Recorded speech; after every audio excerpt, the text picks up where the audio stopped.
Obrigada, presidente Biaquices. Agradeço bastante a ministra, novamente, por estar aqui, atender o nosso convite e prestar esses esclarecimentos tão importantes, né? Porque muitas vezes a gente vê fatos, vê notícias, muitas pessoas vão nos nossos gabinetes, fazem questionamentos, a gente recebe bastante gente.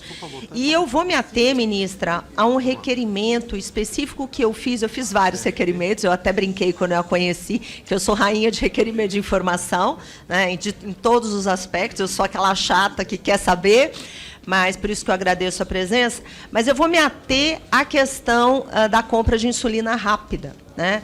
E por uma razão muito específica, porque essa aquisição emergencial foi feita uma contratação da empresa Global X, a gente sabe, de 1,3 milhões de unidades, no valor de 19 milhões de reais. A gente sabe que isso realmente é um problema nacional e internacional, essa falta de abastecimento.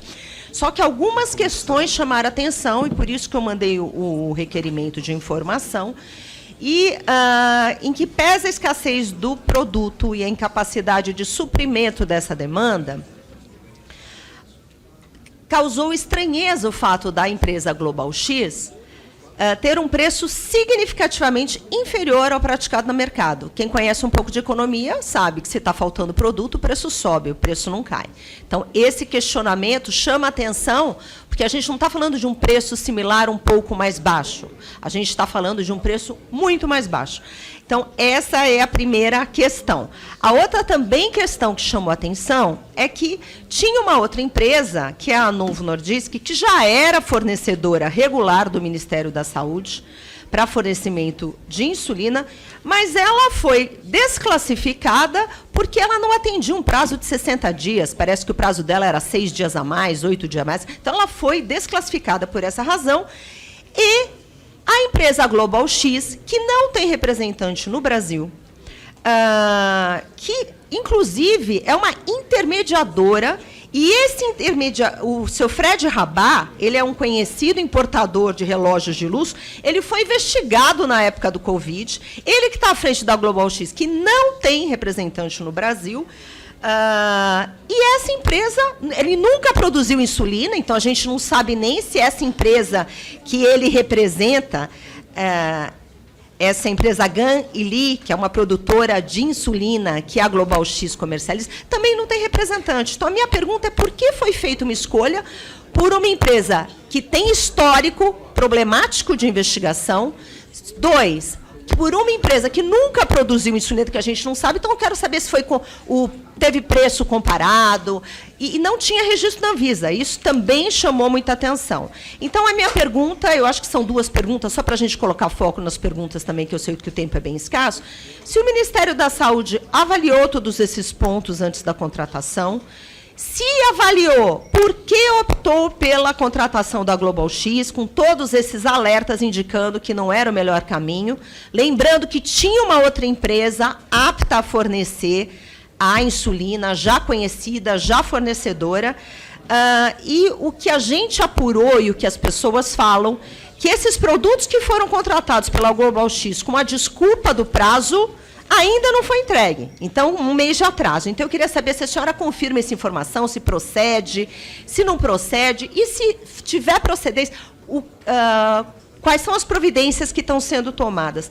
E, ministra, aproveitando, assim, no meu resto de tempo, eu quero fazer uma pergunta breve, porque essa questão de transparência, quando há dispensa de licitação, também ocorreu na vacina de pneumonia, da questão da vacina de pneumonia.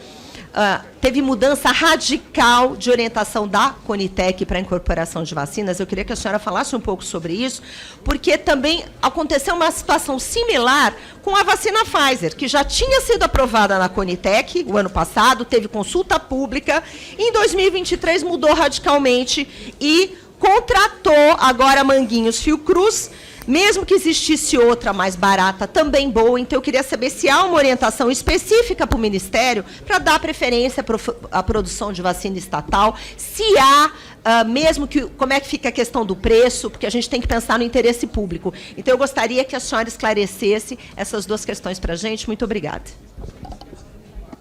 Ministra, são 5 minutos para a sua resposta. Ótimo. obrigada, deputada Adriana. Primeiro, assim, eu queria voltar, eu já dei vários esclarecimentos sobre essa questão de incorporação de tecnologias, voltar ao problema do desabastecimento, né, que é a situação mais delicada com que nos enfrentamos, e é um problema, de fato, de âmbito mundial, essa questão da insulina. Infelizmente, houve tantas tentativas no Brasil, um esforço tão grande nos governos do presidente Lula, da presidenta Dilma, que não tiveram continuidade. O Brasil poderia ser autossuficiente em insulina, e essa deve ser uma meta. Com relação aos pontos específicos colocados pela deputada Adriana, as nossas decisões com relação à aquisição de insulina análoga rápida, né, porque a insulina de outra tipologia, ela permaneceu disponível, mas há toda uma avaliação da preferência pela insulina análoga rápida em vários casos. Tivemos esse diálogo com a Sociedade Brasileira de Diabetes e com a Sociedade Brasileira de Endocrinologia e Metabologia. Todas as nossas ações também, o Ministério da Saúde não trabalha em gabinete, foram pactuadas com o Conselho Nacional de Secretários Estaduais de Saúde e secretários municipais de saúde. O primeiro procedimento que nós tivemos, inclusive, foi a autorização para compras descentralizadas pelo Estado, para reembolso posterior pelo Ministério da Saúde, foi remanejamento de estoques estaduais para evitar prejuízo para cerca de 74 mil pacientes do SUS. Então, essa é a realidade. Nós trabalhamos para garantir o abastecimento. Já havia sido realizado no governo anterior um pregão sem manifestação de interesse das empresas. Realizamos em janeiro de 2023 um segundo pregão, onde também não houve interesse das empresas que alegaram problema na capacidade de produção. Nós fizemos, então, com base na RDC, que é a sigla para a Resolução da Diretoria Colegiada da Anvisa, de número 2003, a aquisição emergencial junto à empresa já mencionada pela senhora, com a compra de 1.300.000 unidades para abastecimento emergencial. Já tivemos disponibilização dessa insulina, já estamos trabalhando para garantir o acesso pela nossa população. Em paralelo, trabalhamos pela realização de um novo pregão, que foi realizado em junho de 2023. Nesse pregão, venceu a empresa Novo, também mencionada pela senhora. Com relação a essa resolução da Anvisa, na qual nos baseamos, também dizer que a compra internacional que fizemos foi autorizada pela Anvisa por unanimidade da sua diretoria colegiada, a documentação está aí disponível, em 5 de junho de 2023.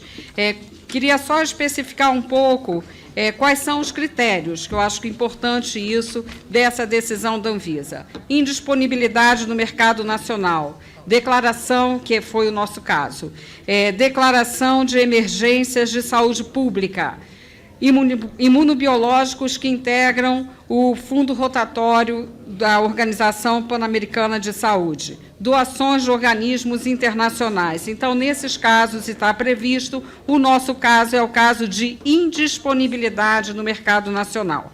Quando eu falo mercado nacional, também dizer que são empresas com registros no Brasil. Nenhuma dessas empresas é nacional, né? Deixar isso claro.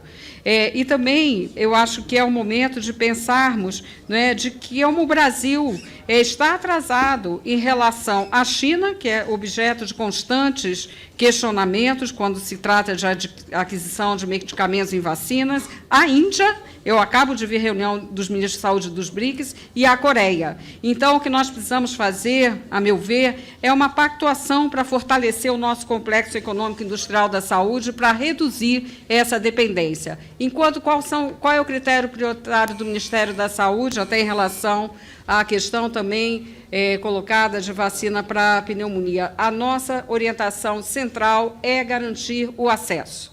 Isso tem que estar em primeiro lugar.